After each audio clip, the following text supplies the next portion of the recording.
নমস্কাৰ বন্ধুসকল, class 12 geography unit 7 তৃতীয় আৰু চতুৰ্থ খণ্ডৰ কাৰ্যসমূহ। আজি ইউনিট 7ৰ চেপ্টাৰ 7ৰ তৃতীয় আৰু চতুৰ্থ খণ্ডৰ কাৰ্যসমূহৰ কুৱেশ্যন এনচাৰবোৰ আলোচনা কৰিম। ওকে, এইটো পাৰ্ট 1 হয় আৰু বাকী যিবোৰ কুৱেশ্যন এনচাৰ ৰৈ যাব সেইসমূহ পাৰ্ট 2ত আহিব আৰু পাৰ্ট 2 ভিডিঅ'টোৰ লিংক ডেছক্ৰিপশ্যনত থাকিব। ওকে, তো আৰম্ভ কৰোঁ।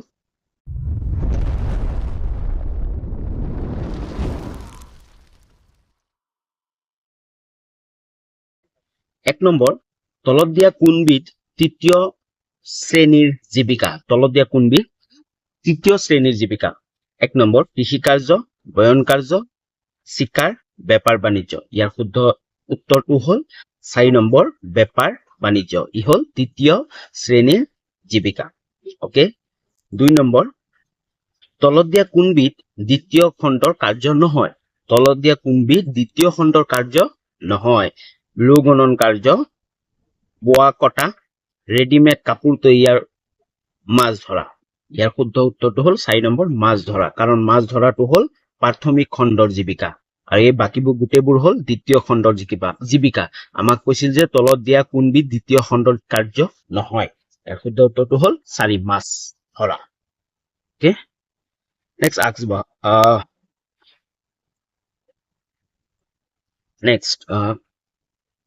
বাকি কুৱেশ্যন খিনি ডিছকাছ কৰাৰ আগতে যদি চেনেলটো ছাবস্ক্ৰাইব কৰা নাই তেনেহলে তোমালোকে ছাবস্ক্ৰাইব কৰি ল'বা।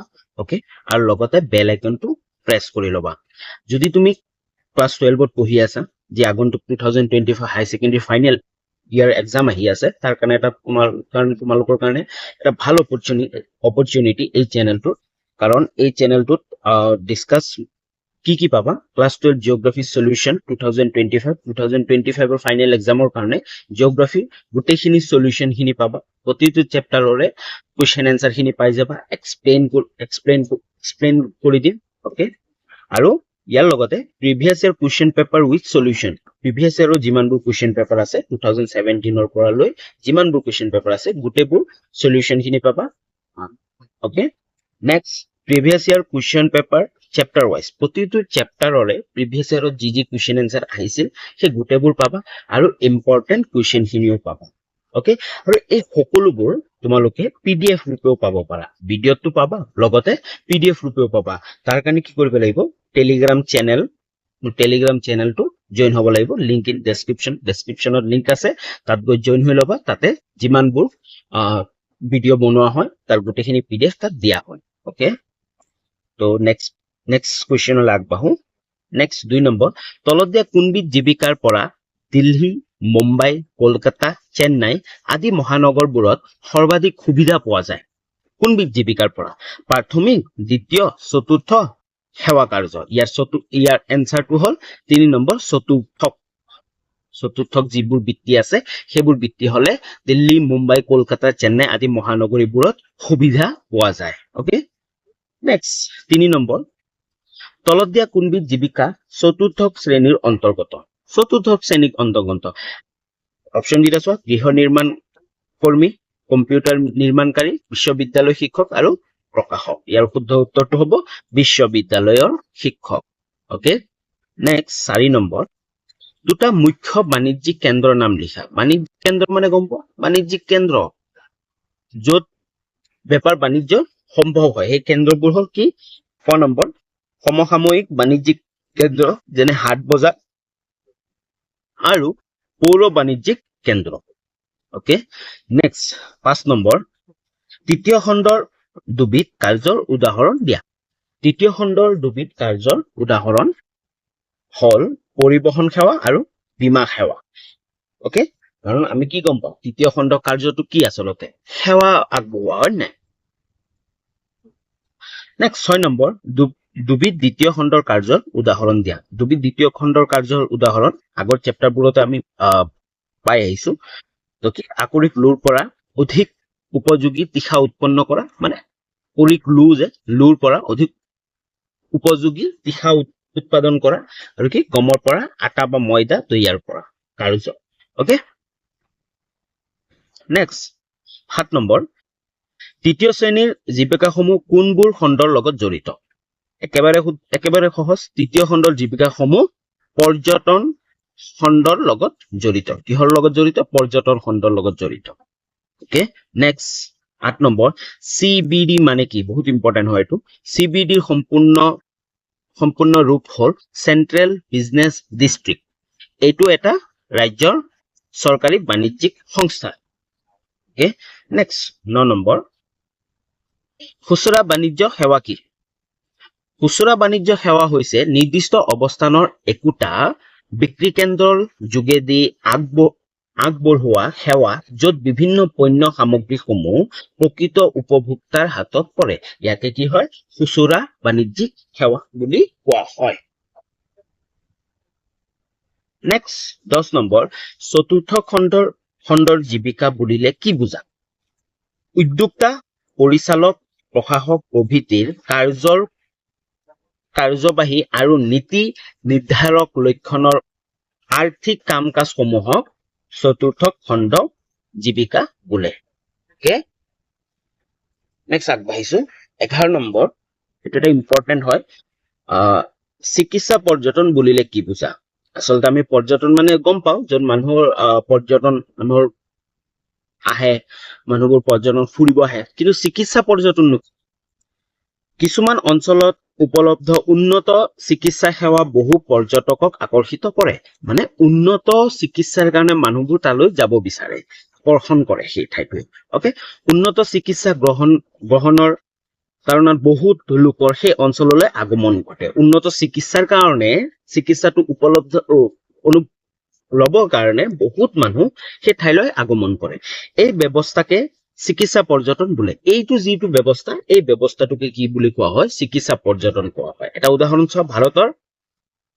ভেলুৰ চিকিৎসা পৰ্যটনৰ এক আকৰ্ষণীয় স্থান যেনে ভাৰতৰ এতিয়া আমি যেতিয়া মানুহ শুনা পাওঁ যে মানুহ কিবা এটা বেমাৰ হৈছে হয় না বেমাৰ হলে মানুহে কি কয় চেন্নাই লৈ যা কিয় চেন্নাই চিকিৎসাটো গোটেই দেশতে জনপ্ৰিয় যে তাত চিকিৎসাটো বহুত ভাল তো তালৈ মানুহ কিয় যায় সেই চিকিৎসাৰ কাৰণে যায় আৰু এই চিকিৎসাৰ কাৰণে তাত যি গঢ় লৈ উঠিছে যি পৰ্যটন এইটোৱে কি বুলি কোৱা হয় চিকিৎসা পৰ্যটন বুলি কোৱা হয় ওকে নেক্সট কুৱেশ্যন খিনি হ'ব চমু উত্তৰৰ প্ৰশ্ন 12 নম্বৰ পৰিবহন আৰু যোগাযোগৰ পাৰ্থক্য লিখা ওকে পৰিবহন আৰু যোগাযোগৰ পাৰ্থক্য সমূহ হ'ল সাধাৰণ অৰ্থত কোনো ব্যক্তি বা সামগ্ৰী কোনো উৎস স্থানৰ পৰা লক্ষ্য স্থানলৈ স্থানান্তৰ কৰা ব্যৱস্থাটোকে পৰিবহন বোলা হয় পৰিবহন কাক বোলে কোনো এটা ব্যক্তি বা সামগ্ৰী এটা স্থানৰ পৰা আন এটা স্থানলৈ গতি কৰাকে যেতিয়া স্থানান্তৰ হয় এটা স্থানৰ পৰা আন এটা স্থানলৈ গৈ পায় তাকে কি বোলে পৰিবহন বোলে আনহাতে যিকোনো ধৰণৰ অৰ্থযুক্ত ভাৱ এটা এঠাইৰ পৰা আন ঠাইলৈ অৰ্থাৎ উৎস স্থানৰ পৰা লক্ষ্য স্থানলৈ যিকোনো মাধ্যমত স্থানান্তৰ কৰে কাৰক পৰাকে যোগাযোগ বোলে যোগাযোগ মানে কি যেনে আমাৰ টেলিভিছন মোবাইল ফোন মানে যিকোনো এটা মনৰ ভাৱটো এঠাইৰ পৰা আন এটা ঠাইলৈ গৈ পায় তাকে কি বুলি কোৱা হয় যোগাযোগ মানে এজন মানুহ আন এটা মানুহৰ লগত যোগাযোগ হৈ আছে ওকে যাতায়াত ব্যৱস্থাত মানুহ বা সামগ্ৰী সুশৰীৰে এঠাইৰ পৰা আন ঠাইলৈ স্থানান্তৰ ঘটে কিন্তু যোগাযোগ ব্যৱস্থাত কেৱল মানুহ জীৱ-জন্তু অথবা দ্ৰব্যৰ সলনি ভাৱহে স্থানান্তৰ কৰে মানে মানুহৰ ভাৱ তাতে জীৱ-জন্তু বা মানুহ বা সামগ্ৰী স্থানান্তৰ নহয় তাত কিবা এটা ভাৱ স্থানান্তৰ হয় ওকে নেক্সট 13 নম্বৰ মানৱ শক্তি কিয় সেৱা খণ্ডৰ মূল চালিকা শক্তি ওকে যে মানৱ শক্তি আছে এই মানৱ শক্তিটো কিয় সেৱা খণ্ড মানে সেৱা আগবঢ়োৱা খণ্ডৰ মূল চালিকা শক্তি ওকে উত্তৰটো হ'ল সাম্প্ৰতিক সময়ৰ অৰ্থ সামাজিক ব্যৱস্থাৰ পৰিসৰত বিভিন্ন পৰ্যায়ৰ বিভিন্ন ধৰণৰ সেৱা কাৰ্য সমাৱেশ দেখা যায় বৰ্তমানত বিভিন্ন সমাৱেশ দেখা যায় এই সেৱাসমূহৰ কিছুমান সেৱা উদ্যোগমুখী আৰু আন কিছুমান জনমুখী সেৱা ৰূপে চিহ্নিত কৰিব পাৰি কিছুমান আমি উদ্যোগমুখী সেৱা কিছুমান জনমুখী সেৱা ৰূপে চিহ্নিত কৰিব পাৰো পৰিবহন বেংকিং প্ৰভৃতিৰ সেৱাসমূহ উদ্যোগ আৰু ব্যক্তিগত পৰ্যায়ৰ দুই ধৰণৰ সেৱা কাৰ্য সমানে ভাগ লয় ওকে ইফালে পণ্য দ্ৰব্যৰ খুচুৰা পৰিসৰৰ বিপণ ধুবি, নাপিত, সৰু সুৰা যন্ত্ৰপাতিৰ মেৰামতি প্ৰভৃতিৰ বহু ধৰণৰ শাৰীৰিক শ্ৰম নিৰ্ভৰ সেৱা প্ৰায় সকলো ঠাইতে বিসৰ্জিতভাৱে পোৱা যায়। এইবোৰ নাপিত, ধুবি বা সৰু সুৰা যন্ত্ৰপাতিৰ মেৰামতি সকলো ঠাইতে পোৱা যায়। এইবোৰ এটা সেৱা। ইয়াৰ বিপৰীতে চিকিৎসক, আয়কৰৰ পৰামৰ্শদাতা, আইনজীৱী প্ৰভৃতি বৌদ্ধিক শ্ৰম নিৰ্ভৰ বৈশিষ্ট্যপূৰ্ণ সেৱাসমূহ সকলো ঠাইতে সমানে পোৱা নাযায়। আৰু এইবোৰ যিবোৰ চিকিৎসক, যেনেকে চিকিৎসা সেৱা, এইটো সকলোতে পোৱা নাযায়। চিকিৎসা সেৱাটো সকলো ঠাইতে সমানে পোৱা নাযায়। নিৰ্দিষ্ট লক্ষণ নিৰ্বিশেষে এই সকলো ধৰণৰ সেৱা গ্ৰহণৰ বিনিময়ত গ্ৰহণকাৰীয়ে নিৰ্ধাৰিত সেৱা মূল্য প্ৰদান কৰিব লাগে। আৰু এই সকলোবোৰ সেৱা হয় যদিও কিন্তু ইয়াৰ মূল্য প্ৰদান কৰিব লাগে। এই সকলো ধৰণৰ সেৱা মানুহৰ অবিহনে অসম্ভৱ। এইবোৰ যিমানবোৰ সেৱা আছে, নাপিতৰ পৰা, ধুবিৰ পৰা লৈ, সৰু সুৰা যন্ত্ৰপাতি, চিকিৎসকৰ পৰা লৈ, খুচুৰা বেপাৰীৰ পৰা লৈ, গোটেইবোৰ কি হয়, মানুহ যদি নহয়, মানুহৰ অবিহনে, মানৱ শক্তিৰ অবিহনে সম্ভৱ নহয়। সেইকাৰণে এইখিনি কোৱা, এইটো কুৱেশ্যন কৈছে, মানৱ শক্তি কিয় সেৱা খণ্ডৰ মূল চালিকা শক্তি। সেই মানৱ শক্তি সেৱা খণ্ডৰ মূল চালিকা শক্তি বুলি কোৱা হয়। নেক্সট কুৱেশ্যনলৈ আগবাঢ়ো। 14 নম্বৰ, বিকশিত অৰ্থনীতিৰ পৰিৱেশত তৃতীয় খণ্ডৰ স্থান কি? যি বিকশিত অৰ্থনীতি আছে, অৰ্থনীতি পৰিৱেশত তৃতীয় খণ্ডৰ স্থান কি? সাম্প্ৰতিক সময়ত পৃথিৱীৰ প্ৰাথমিক আৰু দ্বিতীয় খণ্ডৰ জীৱিকাসমূহৰ তুলনাত তৃতীয় খণ্ডৰ জীৱিকা গ্ৰহণ কৰা মানুহৰ সংখ্যা ক্ৰমে বাঢ়ি অহা দেখা যায়। উন্নত পৰ্যায়ৰ নিৰ্বিশেষে সকলো ধৰণৰ সমাজতে সেৱা খণ্ডৰ আৱশ্যকতা এৰাই যাব পৰা নাযায়।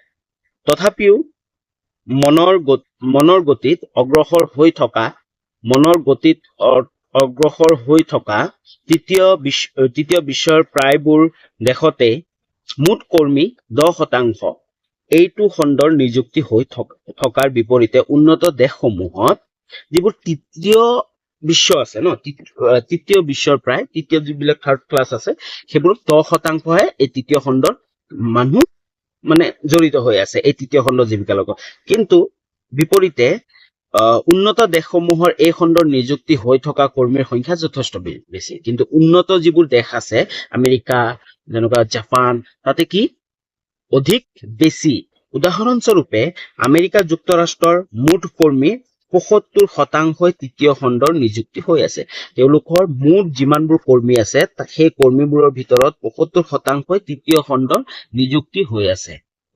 পৃথিৱীৰ প্ৰায় সকলোবোৰ দেশতে সামগ্ৰিকভাৱে প্ৰাথমিক আৰু দ্বিতীয় খণ্ডৰ নিযুক্তিপ্ৰাপ্ত লোকৰ সংখ্যা ক্ৰমে সংকোচন ঘটিছে অথবা বৃদ্ধি নোপোৱাৰ অৱস্থাত ৰৈ গৈছে। পৃথিৱীৰ প্ৰায় সকলোবোৰ দেশতে বৰ্তমান সময়ত কি হৈছে, সামগ্ৰিকভাৱে প্ৰাথমিক আৰু দ্বিতীয় খণ্ডৰ নিযুক্তি লোক, যে প্ৰাথমিক আৰু দ্বিতীয় খণ্ডৰ নিযুক্তি লোক আছে, সেইসকলৰ মানে একেবাৰে কমি গৈ আছে, বৃদ্ধি নোহোৱা হৈ গৈ আছে। কিন্তু এনেবোৰ দেশত তৃতীয় খণ্ডৰ নিযুক্তি লোকৰ সংখ্যা অবিৰতভাৱে বৃদ্ধি পাবলৈ ধৰিছে। কিন্তু এনেবোৰ দেশত এই তৃতীয় খণ্ডৰ জীৱিকা বৃদ্ধি পাবলৈ ধৰিছে।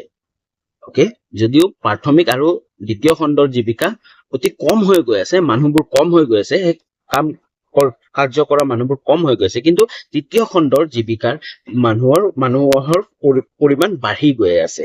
আৰু এইটো এটা বিপদ হ'ব পাৰে, কাৰণ প্ৰাথমিক খণ্ড আৰু দ্বিতীয় খণ্ডৰ মানুহ নাথাকিলে তৃতীয় খণ্ডৰ মানুহে চলাব নোৱাৰে। নেক্সট 15 নম্বৰ কুৱেশ্যন কি কৈছে, বাণিজ্যিক কেন্দ্ৰবোৰে কেনেদৰে কাৰ্য কৰে? বাণিজ্যিক কেন্দ্ৰবোৰে কেনেদৰে কাৰ্য কৰে? চৰি, এইখিনি অকমান ভুল হৈ আছে বানানটো। কেন্দ্ৰবোৰে কেনেদৰে কাৰ্য কৰে? পাইকাৰী আৰু খুচুৰা এই দুয়ো প্ৰকাৰৰ লেনদেন অনুষ্ঠিত হোৱা অৱস্থানক বাণিজ্যিক কেন্দ্ৰ বোলা হয়। পাইকাৰী আৰু খুচুৰা এই দুয়োটা লেনদেন অনুষ্ঠিত হোৱা অৱস্থানক কি বুলি কোৱা হয়? বাণিজ্যিক কেন্দ্ৰ বুলি কোৱা হয়। য'ত এইবোৰ লেনদেন হয় তাকে কি বুলি কোৱা হয়? বাণিজ্যিক কেন্দ্ৰ বুলি কোৱা হয়। নেক্সট কি কৈছে গ্ৰামাঞ্চল আৰু চহৰাঞ্চল দুয়ো ঠাইতে এনে বাণিজ্যিক কেন্দ্ৰবোৰ বেলেগ বেলেগ ৰূপত গঢ় লয় অবভিয়াছলি গ্ৰাম্য অঞ্চল আৰু চহৰ অঞ্চলত যদি বেলেগ বেলেগ ৰূপ ল'বই কাৰণ গ্ৰাম্য অঞ্চলৰ যি লেনদেন যি বাণিজ্যিক কেন্দ্ৰ আৰু চহৰ অঞ্চলৰ বাণিজ্যিক কেন্দ্ৰৰ মাজত পাৰ্থক্য থাকিবই অকে গ্ৰাম্য অঞ্চলৰ প্ৰায়বোৰ বাণিজ্যিক কেন্দ্ৰ সংশ্লিষ্ট এলেকাটোৰ বাবে উৎপাদিত সামগ্ৰী সংগ্ৰহ আৰু কিছুমান প্ৰয়োজনীয় সামগ্ৰী বিতৰণ কাৰ্য উমৈহতীয়া ক্ষেত্ৰ বুলিব পাৰি গ্ৰাম্য অঞ্চলৰ যিবোৰ বাণিজ্যিক কেন্দ্ৰ আছে সেইবোৰ কি সামগ্ৰী কিছু প্ৰয়োজনীয় সামগ্ৰী বিতৰণ কাৰ্যৰ উমৈহতীয়া ক্ষেত্ৰ বুলিব মানে কিছু কম প্ৰয়োজনৰ বস্তুহে তাতে পোৱা যায় অকে নেক্সট গ্ৰাম্য অঞ্চল একোটা অৰ্থনৈতিক কাৰ্যৰ পৰিসৰ চহৰাঞ্চলৰ তুলনাত তেনে সীমিত হয় কাৰণ গ্ৰাম্য অঞ্চলৰ যি অৰ্থনীতি আছে সেই অৰ্থনীতি চহৰ অঞ্চলৰ তুলনাত সীমিত মানে কম আৰু সেয়েহে প্ৰায়বোৰ গ্ৰামীণ বাণিজ্যিক কেন্দ্ৰ সপ্তাহৰ প্ৰতিটো দিনৰ সলনি দুটা দিনতহে বিনিময় কাৰ্য ঘটে তাৰে কাৰণে সেই কাৰণে প্ৰায়বোৰ গ্ৰামীণ বাণিজ্যিক কেন্দ্ৰ সপ্তাহৰ প্ৰতিটো দিনৰ সলনি দুটা দিনতহে বিনিময় ঘটে মানে এই সাপ্তাহিক যিবোৰ বজাৰ আহে তো সেই বজাৰতহে গোটেইবোৰ বাণিজ্যিক কেন্দ্ৰটো বৃহৎ হয় মানে চহৰ অঞ্চলৰ নিচিনা হয় যেনেকুৱা সাপ্তাহিক বজাৰবোৰ শনিবৰীয়া বজাৰ দেওবৰীয়া বজাৰ আৰু বাকী গোটেই সপ্তাহত কিন্তু নাথাকে গ্ৰাম্য অঞ্চলত ওকে কিছুমান ক্ষেত্ৰত একোটা গ্ৰামীণ বাণিজ্যিক কেন্দ্ৰ সীমিত সংখ্যক স্থানীয় দোকানৰ মধ্যমত অঞ্চলটো বাণিজ্যিক লেনদেন স্থানীয় অৱস্থা এটা প্ৰতিষ্ঠিত হয় ওকে নেক্সট চহৰ অঞ্চলৰ বাণিজ্যিক কেন্দ্ৰৰ পৰিসৰ অতি ব্যাপক সেয়ে এনে বাণিজ্যিক কেন্দ্ৰৰ অৱস্থিতি লেনদেনৰ ক্ষেত্ৰ অৰ্থাৎ দোকানসমূহৰ এনে জাতীয় সামগ্ৰীহে লেনদেন হয় তদুপৰি বহু সময়ত এনে কিছুমান লেনদেন স্থলিত সামগ্ৰীৰ পোনপটীয়া লেনদেনৰ সলনি কেৱল লেনদেন চুক্তিহে সম্পন্ন হয় এনে শ্ৰেণীভুক্ত বাণিজ্য কেন্দ্ৰ দ্ৰব্য অথবা সামগ্ৰীৰ উপৰিও চিকিৎসা আইন শ্ৰম প্ৰযুক্তিৰ কৌশল প্ৰভৃতি বহু ধৰণৰ সেৱা কাৰ্যসমূহৰো বাণিজ্যিক লেনদেন ঘটে ওকে তো আজিলৈ ইমানখিনি আছিল বাকি ইয়াৰ পাৰ্ট 2 লিংক ডেসক্ৰিপচনত থাকিব ওকে বাকি কোৱেশ্চন এনসাৰ খিনি পাৰ্ট 2 আমি আলোচনা কৰিম ওকে যদি চেনেলটো সাবস্ক্ৰাইব কৰা নাই তেনেহলে আকৌ এবাৰ কৈছো সাবস্ক্ৰাইব কৰি লোৱা বেল আইকনটো প্ৰেছ কৰি লোৱা যদি তুমি ক্লাছ 12 ত পঢ়ি আছা আগন্তুক যি 2024 হাই সেকেন্ডাৰী ফাইনেল এক্সাম আহি আছে তাৰ কাৰণে এটা তোমাৰ কাৰণে বৃহৎ অপৰচুনিটি হ'ব তোমালোকৰ ফ্ৰেণ্ডবোৰৰ কাৰণে হ'ব কাৰণ মই যদি কিবা ভুল হয় তেনেহলে তোমালোকে কবা যে ভুল হৈছে আৰু মই নিজে বেটাৰ কৰাৰ চেষ্টা কৰিম ওকে বাকি কোৱেশ্চন এনসাৰ খিনি যি আছে গোটেইখিনি মই দিমেই ওকে আজিলৈ ইমানখিনি বাই বাই